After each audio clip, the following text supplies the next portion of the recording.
여러분, 저희가 지난주에 느부갓네살 왕이 금신상을 제작해서 모든 신하들로 하여금 절하도록 명령했던 내용을 살펴보았습니다. 근데 그때 다니엘의 세 친구들이죠. 사드락, 메삭, 아벳느고가 그 앞에 끝까지 거부했습니다. 그리고 우리가 지난주에 말씀을 나누었던 것처럼 우리는 소원이 그렇죠. 하나님께서 늘 그렇게 해주시기를 바라지만, 근데 이 세 친구들은 그렇게 하나님께서 하지 않으신다 할지라도 그 하나님을 끝까지 믿고 신뢰하죠. 근데 그 결과는 그 풀무불에 던져지게 됩니다. 그리고 여기에서 실은 풀무불 혹은 풀무라는 말이 나오는데요. 실은 이걸 좀 더 정확히 번역하자면, 지금으로 말하자면 용광로 정도가 될 겁니다. 근데 여기에 이 다니엘의 세 친구들을 던지게 되죠. 근데 이 풀무 혹은 용광로는 아마도요, 그 두라 평지에 세워졌던 그 금신상을 제작하는데 특별히 쓰여졌던 그 용광로였을 겁니다. 근데 여기에 이들을 던지게 되죠. 여러분, 느부갓네살 왕은 처음에 약속을 어깁니다. 그의 약속은 이 금신상에 절하지 않으면 풀무불에 던지겠다라는 것이지만, 막상 이 세 사람이 끝까지 그 금신상에 절하지 않는 것을 보고 더욱더 크게 분노하죠. 그래서 그 풀무를, 그 불을 평소보다 7배 더 뜨겁게 만듭니다.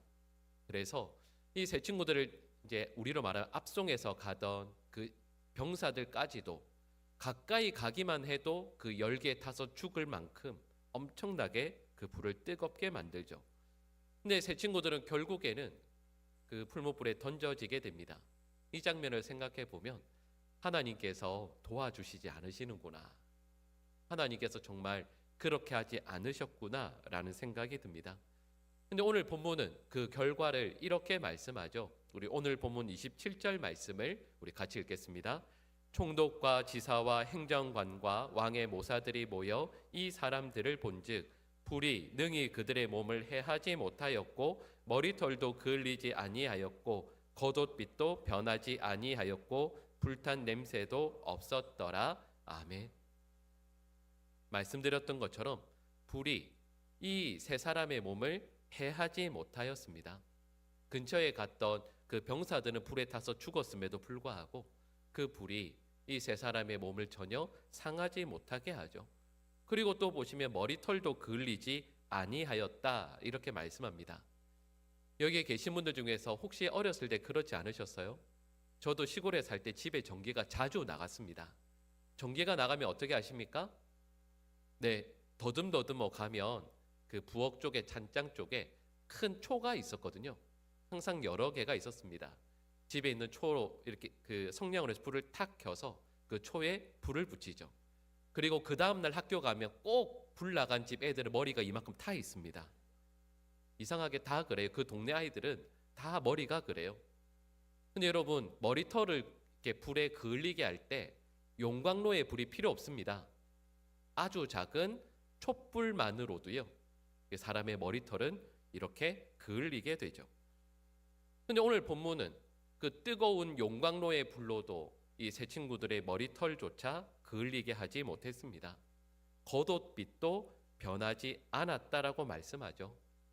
말씀드렸던 그 촛불 옆에 여러분 흰 종이를 옆에 갖다 대보면 아예 대면 타겠지만 살짝 이렇게 갖다 대면 그 촛불의 종이가 그을리게 되죠. 그래서 색이 변합니다. 여러분, 용광로의 그 불의 옷이, 겉옷이 여러분 말씀처럼 색이 변하는 것 당연해 보이죠. 여러분, 그때 당시만 해도 옷이 지금처럼 합성으로 된 섬유가 아니잖아요. 우리로 말하면 지금 뭐죠? 올가닉이라고 하죠. 말 그대로 자연 재료잖아요. 불에 타는 것이 당연해 보이는데 그 겉옷의 빛깔조차도 변하지 않았다라고 말씀합니다.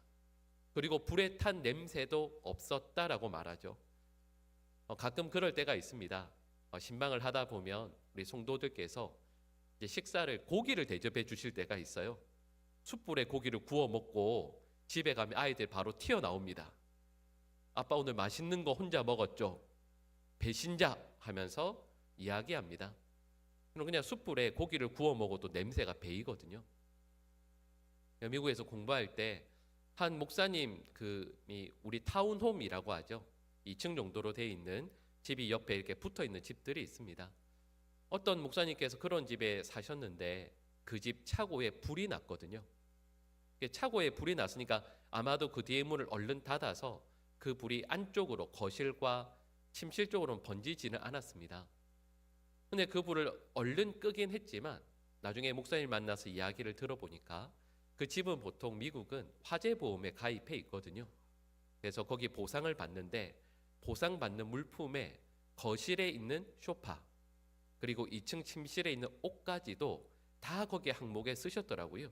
그래서 왜 그러시냐 여쭈었더니 불에 타지는 않았지만 그 차고에서 탄 그 냄새가 거실과 2층으로 올라와서 아무리 세탁해도 지워지지가 않는데요.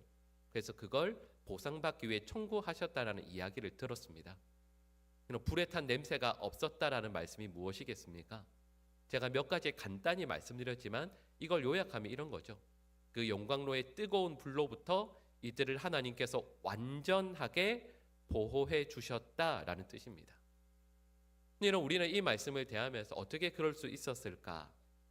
여러분, 그 이유를 오늘 본문 24절에서 25절은 이렇게 말씀합니다. 우리 같이 읽겠습니다. 그때 느부갓네살 왕이 놀라 급히 일어나서 모사들에게 물어 이르되 우리가 결박하여 불 가운데에 던진 자는 세 사람이 아니었느냐 하니 그들이 왕에게 대답하여 이르되 왕이여 옳소이다 하더라. 왕이 또 말하여 이르되 내가 보니 당하지 아니하였고 그 넷째의 모양은 신들의 아들과 같도다 하고 아멘. 이런 말씀이죠. 분명히 그 용광로에 던진 사람은 3명이었습니다. 근데 왕이 놀라서 보니까 그 불 사이로 4명이 다니는 거죠. 결박되지 않은 4사람이 다닙니다. 더군다나 자신이 알고 있던 그 3사람은 그대로인 것 같은데 마지막 4번째의 사람은 마치 신들의 아들과 같았다라고 말씀하는 거죠. 여러분, 여기에서 신들의 아들, 이것이 누굴 의미하겠습니까? 구약 성경에 항상 등장하는 예수님을 의미합니다. 그리고 이 내용을 우리는 신약의 용어로 한마디로 이렇게 말하죠. 임마누엘이라고 말합니다. 하나님께서 이 3명의 친구들과 함께 하셨던 겁니다. 그리고 이걸 또다시 이야기하며 우리는 동행이라고 말할 수 있습니다. 오늘 본문 말씀의 사드락 메삭 아벳느고는 분명히요 불시험을 면제받지 못했습니다. 풀무불에 던져지게 되었죠.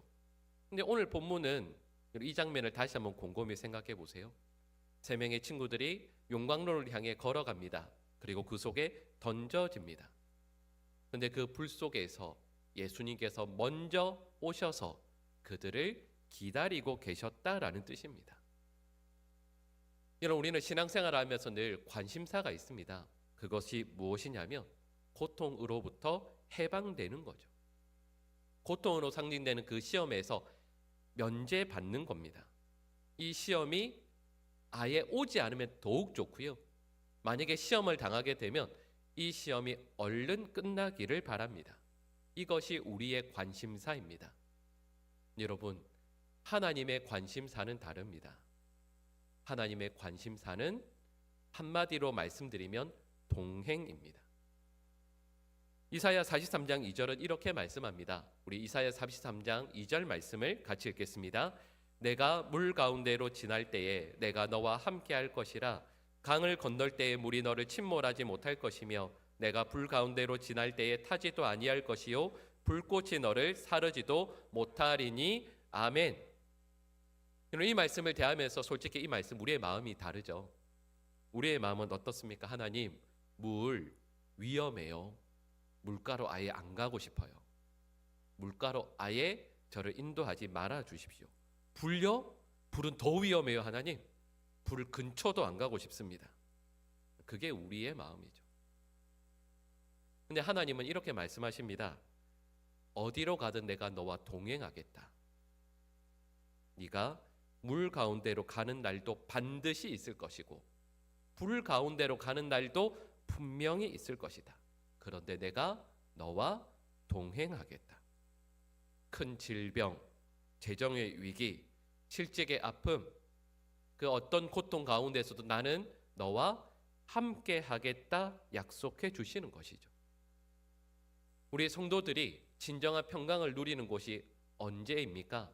어디이겠습니까? 우리는 그 시험, 그 고통이 없는 곳이라고 생각합니다. 근데 성경은 저에게 끊임없이 이렇게 말씀해요.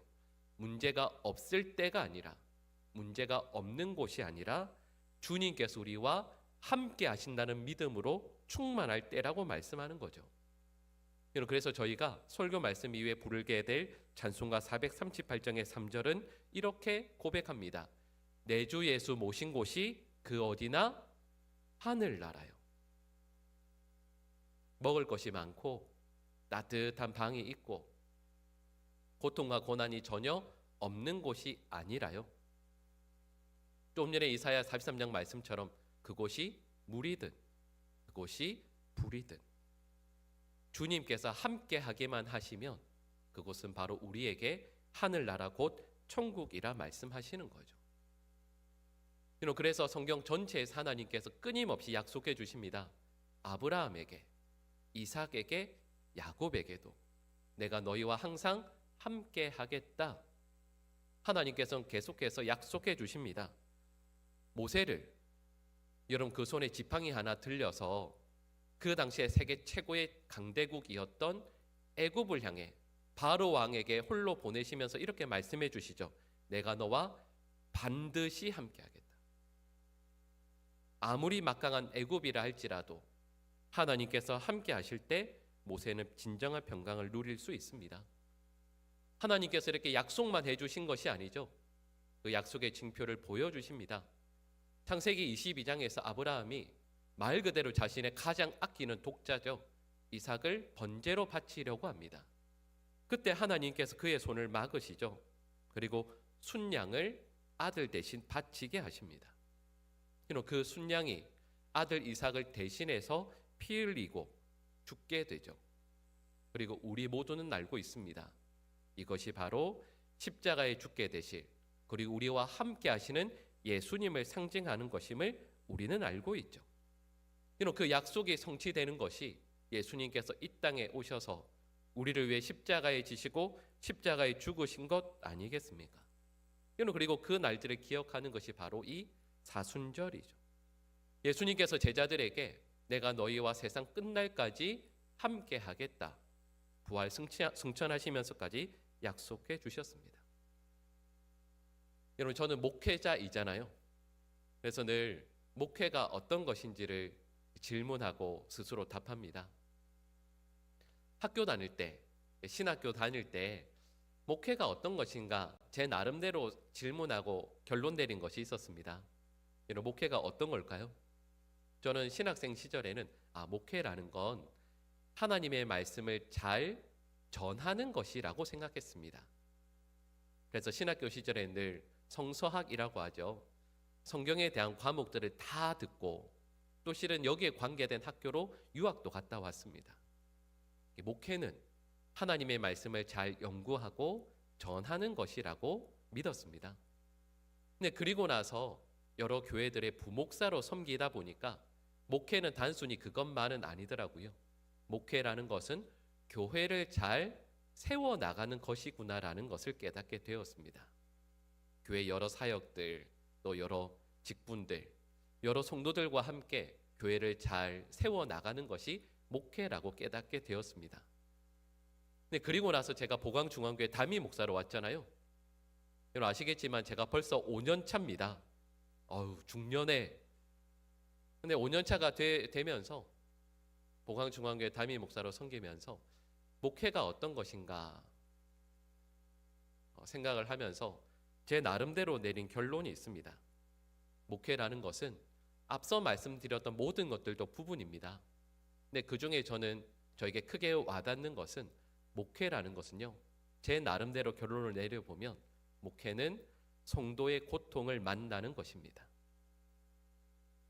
함께 교회를 이루어가는 성도들의 고통을 함께 만나고 또 그것으로 인해서 하나님 앞에 엎드려 나가는 과정이 목회라는 것을 깨닫게 됩니다. 근데 여러분 말씀드렸던 것처럼 성도들의 고통을 만나다 보니 자연스럽게 저의 기도가 이렇게 됩니다. 하나님, 어느 장로님, 어느 집사님, 권사님, 어느 성도, 하나님께서 그 고통의 시간을 속히 끝내어 주십시오. 하나님, 저 고통이 너무 힘듭니다. 고통을 얼른 사라지게 해주십시오. 아픔을 덜어주십시오. 근데 여러분, 이 시간이 이렇게 몇 년 동안 지속되다가 최근에 그 기도의 제목이 조금씩 바뀌어지고 있습니다. 그것은 하나님, 저분이 어느 분께서 그 고통 속에서 살아계신 예수님을 만나게 해주십시오. 지금 물 가운데, 불 가운데 이 고통의 시간을 보내고 있는데, 하나님, 그냥 고통이 빨리 끝나는 것만이 아니라 그 고통의 시간을 통해서 분명히 살아계신 주님을 새롭게 만나게 해주십시오. 왜냐하면 세상에서는 불 가운데, 물 가운데 거하는 걸 뭐라고 이야기하냐면 고통이고 괴로움이라고 하거든요. 근데 성경은 다르게 말씀해요. 성경에서는 불 가운데, 물 가운데 거하는 것을 저주라 말하지 않고 단련이라고 말하거든요. 우리 욥기 23장 10절 우리 후반부 말씀을, 노란색 부분 말씀을 우리 같이 읽겠습니다. 그가 나를 단련하신 후에는 내가 순금같이 되어 나오리라. 아멘. 하나님께서 하나님의 자녀들을 저주 가운데 던지시는 것이 아니라 말씀해요. 지금 우리가 생각할 때는 물의 저주 같고 불의 괴로움 같거든요. 근데 우리 주님께서 뭐라고 말씀하시냐면 그 모든 것들이 우리를 단련하시는 과정이라 말씀합니다. 그리고 그 단련이 끝나고 나면 우리는 하나님 앞에서 순금과 같이 서게 될 것이라 말씀하는 거죠. 여러분, 이 말씀은 이 불의 시험을 통해서, 이 연단의 과정을 통해서 우리에게 없어져야 할 모든 악하고 나쁜 것들을 태워버리신다라는 뜻입니다. 좋은 것만 남겨주시는 거죠.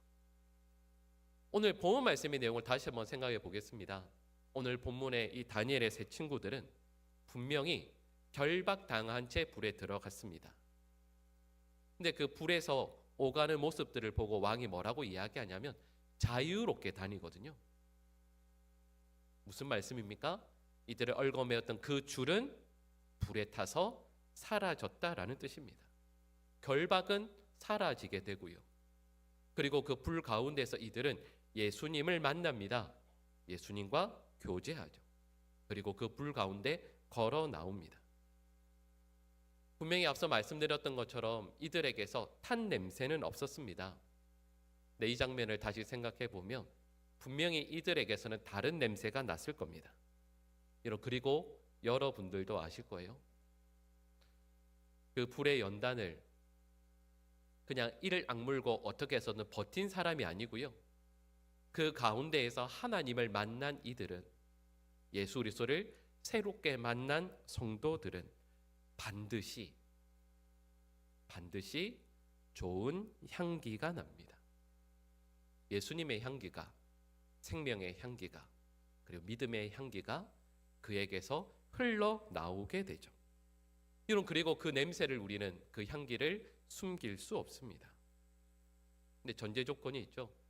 그 고통의 시간을 이를 악물고 어떻게 해서든 버텨내는 것이 아니라 괴로움의 시간으로만 지나지 않고 우리 주 예수 그리스도께서 나와 함께 하심을 경험하는 성도, 바라고 소망하며 이 시간을 오히려 예수님께서 나와 함께 하실 것을 소망하며 믿음으로 이겨낸 그 성도는 그의 말과 행실과 눈빛 가운데 예수 그리스도의 향기가 아름답게 묻어나기 시작합니다. 건강의 문제가, 가정의 문제가, 관계와 진로의 문제가, 영적인 그 문제들이 분명히 우리에게 풀무불에 정말 어렵고 힘든 고난이 될 수가 있습니다. 근데 그 모든 시간들을 살아계신 예수 그리스도를 만나기를 소망하고 그 시간들을 은혜 가운데 보내게 되면 반드시요 순금과 같이 주님 앞에 서게 되는 것이죠. 여러분, 이 말씀 가운데에서 우리 성도들 가운데 이런 풀무불의 시간을 보내고 있는 성도들에게 하나님께서 은혜를 베풀어 주셔서 이런 소망을 품게 되시기를 간절히 축복합니다. 이를 악물고 버텨내고 하나님 너무 힘드니까 빨리 끝내달라고 하는 것이 아니고요. 하나님, 이때 주님을 만나게 해주십시오. 다른 데서 어떤 희망도 소망도 없습니다.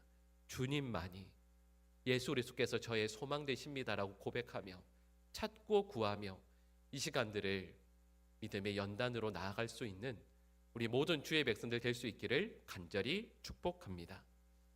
이게 이 다니엘의 세 친구들의 관점에서 보는 오늘 본문의 말씀입니다. 근데 실은 오늘 본문에서 저는 또 다른 한 사람을, 중요한 한 사람을 만나게 됩니다. 바로 느부갓네살 왕이죠. 그리고 저는 느부갓네살 왕의 이 행동이 너무도 악하다라고 생각합니다. 왜냐하면 저희가 다니엘 3장 말씀을 오늘 살펴보고 있는데요.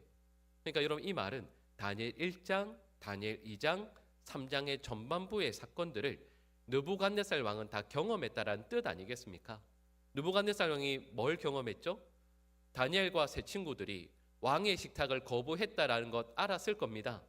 좋은 음식을 거부하고 채소만 먹었거든요. 근데 얼굴빛이 훨씬 더 아름다웠습니다. 이상하다. 도대체 어떻게 이런 일이 일어날 수 있을까 생각하지 않았겠습니까? 그리고 다니엘과 세 친구들의 그 지혜가 모든 사람들보다 7배가 뛰어났다라고 말씀합니다. 이건 점수가 7배가 좋았다라는 뜻이 아니고요. 비교도 되지 않는다라고 말씀드린 적이 있습니다. 그렇게 뛰어났거든요. 그리고 이런 일도 있었죠. 느부갓네살 왕이 꿈을 꾸었습니다. 근데 그 꿈의 내용 그리고 꿈의 해석까지 다니엘이 완벽하게 맞추었습니다. 그리고 그 다니엘이 제 친구들에게 기도의 부탁을 하고 함께 지혜를 모아 이 일을 했다라는 것 알고 있습니다. 여러분, 지금 이 느부갓네살 왕이 이 모든 것들을 경험했잖아요. 그리고 오늘 본문 말씀처럼 7배나 뜨거운 그 풀무불 가운데에서 신의 아들과 함께 다니엘의 세 친구들이 그 불 가운데 오가는 것 직접 보았습니다. 자, 여러분이 느부갓네살 왕이면 어떻게 해야 될까요? 어떻게 하시겠습니까? 저 같으면 이렇게 할 것 같습니다. 제일 먼저 해야 될 건 이거죠. 저 눈앞에 보이는 큰 금신상, 27m짜리 금신상 어떻게 해야 되죠? 쪼개야죠. 그거 부셔야죠. 부수고 그 풀무불에 녹여야죠. 그럼 그거 가장 먼저 해야죠. 두 번째 해야 될 게 뭐겠습니까? 온 제국에 조서 내려야죠. 다니엘과 새 친구들이 믿는 하나님이 진짜 하나님이다. 고로 우리는 하나님만 믿는다. 하나님 말고 다른 신 섬기는 사람, 내가 경험했는데 내가 보았는데 절대 살려주지 않겠다. 하나님만 믿어야 된다. 이렇게 하는 게 마땅하죠. 그리고 더 중요한 것이 있습니다. 그리고 저희가 지난주에 살펴보았던 것처럼 금신상 세운 목적이 뭐였죠? 하나님의 뜻에 느부갓네살 왕이 반항하기 위해서였잖아요. 하나님의 뜻이 무엇이든 내가 바벨론 제국을 크고 강대하게 세우리라 교만했거든요. 그럼 어떻게 해야 되겠습니까? 하나님 앞에 회개해야죠. 하나님, 제가 잘못했습니다. 저의 교만, 저의 죄를 주님께서 용서해 주십시오. 옷을 찢어야죠.